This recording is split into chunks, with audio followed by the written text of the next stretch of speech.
حضرت مولانا مفتی آدم صاحب دامت برکاتہم سے گزارش کرتا ہوں کہ کچھ 5 منٹ کے لیے کچھ باتیں اپنی زبان مبارک سے ہمیں فرمائیں۔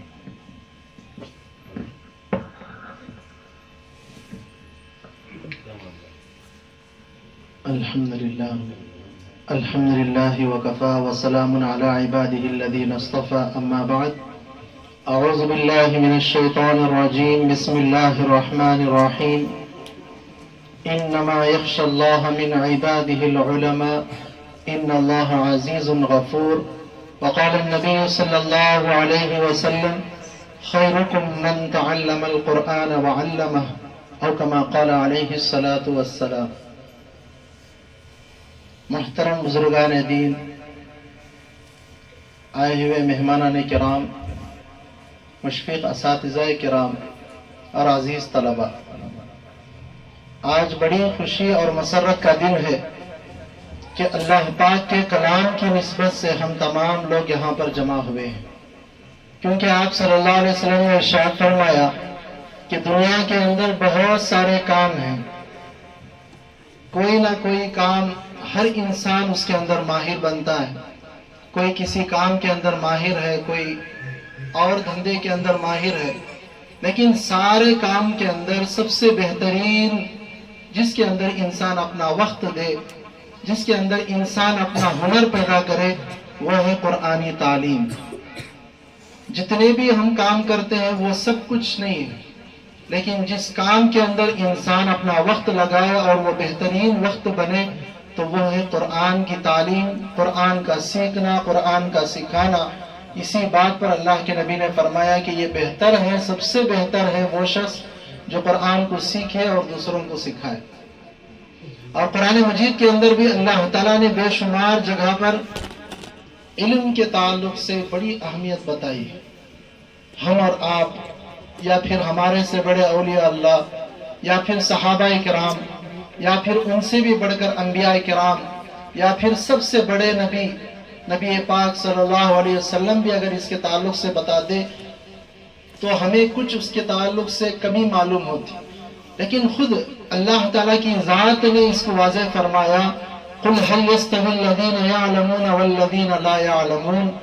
کہ علم والے اور بے علم والے برابر نہیں ہو سکتے۔ اے نبی جی آپ بتا دیجئے علم والے اور بے علم برابر نہیں ہو سکتے۔ تو اس لیے اللہ تعالیٰ نے جو دولت ہمیں عطا فرمائے، قرآن مجید کی تعلیم، قرآن مجید کا سیکھنا سکھانا اور اس کا پڑھنا، یہ ساری اتنی بڑی دولت ہے کہ اسے ہم خرید نہیں سکتے، اس کے بدولت ہم کسی اور چیز کو اس کا بدل بنا ہی نہیں سکتے۔ میرے محترم بھائیوں، بڑی ہی امانت اور بڑی ذمہ داری اللہ تعالیٰ نے ہم کو دے کر دنیا میں بھیجا ہے، اور وہ ہے ایمان۔ ایمان ایک ایسی دولت ہے جس کے مل جانے کے بعد انسان کے لیے کامیابی طے ہے، کیونکہ اللہ کے نبی صلی اللہ علیہ وسلم نے ارشاد فرمایا، من قال لا الہ الا اللہ دخل الجنہ۔ سامنے بڑے بڑے صحابہ کرام موجود تھے، صحابہ کرام نے پوچھا کہ اے نبی جی، جس نے صرف کلمہ پڑھ لیا، ایمان والا بن گیا، پھر بھی وہ جنتی بن جائے گا اگرچہ وہ گنہگار ہو، اگرچہ وہ چوری کرے، اگرچہ وہ بڑے بڑے گناہوں میں ڈوبے؟ اللہ کے نبی صلی اللہ علیہ وسلم نے فرمایا کہ ہاں، پھر بھی اس کے لیے جنت ہے جو گناہوں میں ڈوبا رہے، لیکن اگر اس کے پاس ایمان ہے تو ضرور بن ضرور ایک نہ ایک دن وہ بندہ جنت میں ضرور داخل ہوگا۔ تو اللہ تعالیٰ نے ہمارے لیے گویا جنت کا جو دروازہ ہے اور اس کے کھلنے کی جو چابی ہے، وہ ایمان کی دولت اللہ تعالیٰ نے ہمارے ذہن و دماغ کے اندر، ہمارے دل کے اندر اللہ تعالیٰ نے اسے بسا رکھی۔ اب ضرورت اس بات کی ہے کہ ہم اس ایمان کی حفاظت کریں، اور اس ایمان کی حفاظت اس کے پڑھنے سے، اس کو اپنی زندگی میں اتارنے سے، اپنی زندگی میں اپنانے سے، جتنا زیادہ اس پر ہم محنت کریں گے وہ ایمان ہمارے لیے اتنا ہی زیادہ بڑھتا چلا جائے گا۔ جب ہم محنت چھوڑ دیں گے، صرف کلمے کو اپنے دل میں بسا لیا، محنت ہم نے نہیں کی، نہ نماز پڑھی، نہ قرآن سیکھا، نہ تعلیم دی، نہ تعلیم سیکھا، نہ روزہ رکھا، نہ کوئی اور کام، سوائے یہ کہ ہم نے اللہ پر ایمان رکھا ہوا ہے، تو ہمارا جو ایمان ہے وہ کمزور سے کمزور ہوتا چلا جائے گا، ہمارا مزاج ایمان والے بندے کے جیسا مزاج نہیں رہے گا۔ تو اس لیے ضرورت اس بات کی ہے کہ اللہ تعالیٰ نے ہم کو بنا مانگی یہ دولت عطا فرمائی۔ ہم نے کبھی ایمان کے خاطر جان و مال کو قربان نہیں کیا، ایمان کو حاصل کرنے کے خاطر اپنے گھر کو قربان نہیں کیا، اپنے مال کو، اپنی جان کو، سب کچھ داؤ پر لگا کر جن لوگوں نے قربانیاں دی ہیں انہی کے صدقے تو فعل اللہ تعالیٰ نے ہم تک ایمان کی دولت پہنچا دی۔ اب ضرورت اس بات کی ہے کہ جو دولت ہمیں ملی ہے اس کی بھرپور حفاظت کریں۔ اس کی حفاظت اسی طور پر ہو سکتی ہے کہ ہم قرآن مجید کی تعلیم کو زیادہ سے زیادہ اس کی ترویج دیں، زیادہ سے زیادہ اس کی طرف بچوں کو تعلیم کی طرف ترغیب دلا کر جتنا زیادہ ہم تعلیم کو بڑھاتے جائیں گے ساری کائنات کے مسلمانوں کا ایمان اسی سے مضبوط ہوگا۔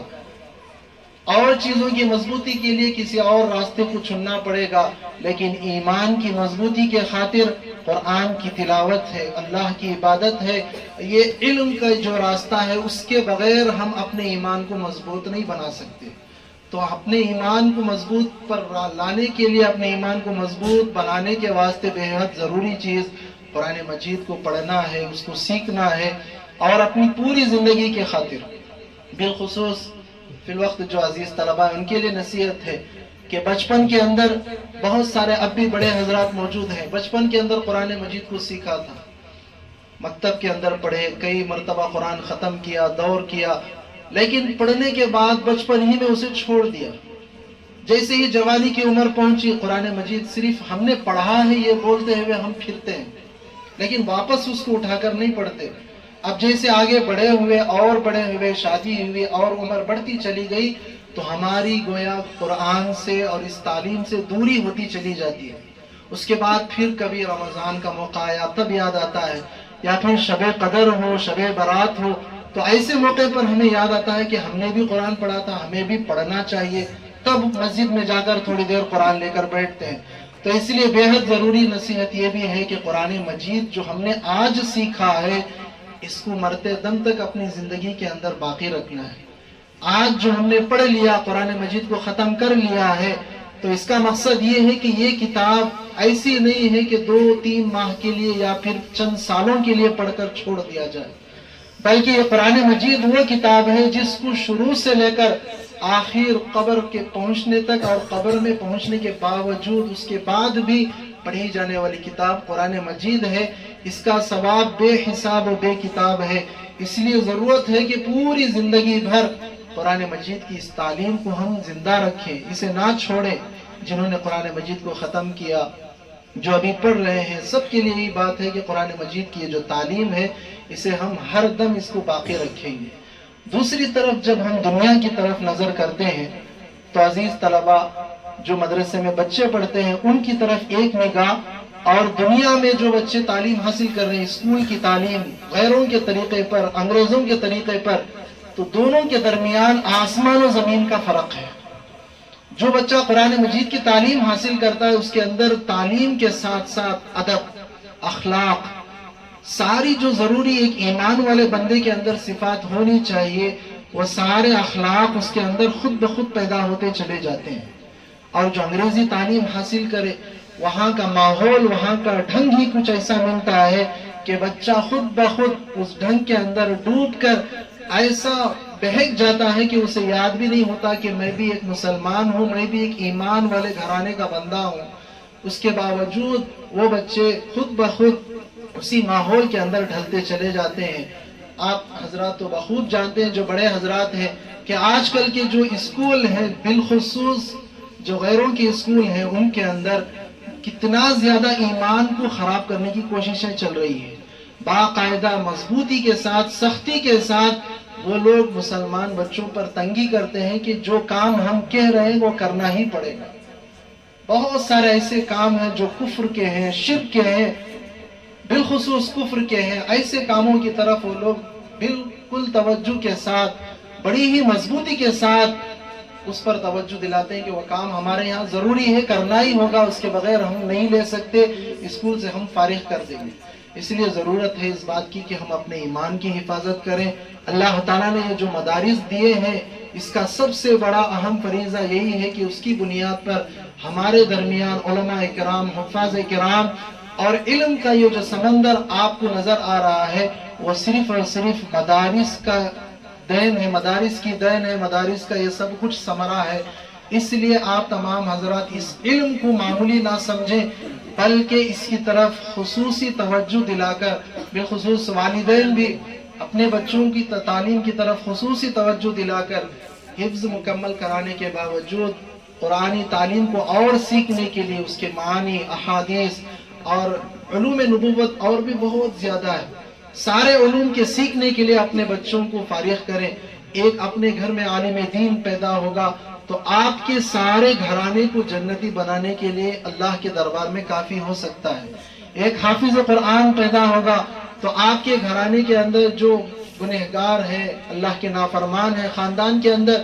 تو اللہ تعالیٰ کے فضل و کرم سے وہ بندہ آپ کے لیے جنتی بنانے کا سامان کرے گا. تو اس لیے ہم تمام کے لیے اس بات کی نصیحت ہے کہ ہم اپنے ایمان کی حفاظت کریں، قرآن مجید کی اس تعلیم کو عام کریں، اپنے بچوں کو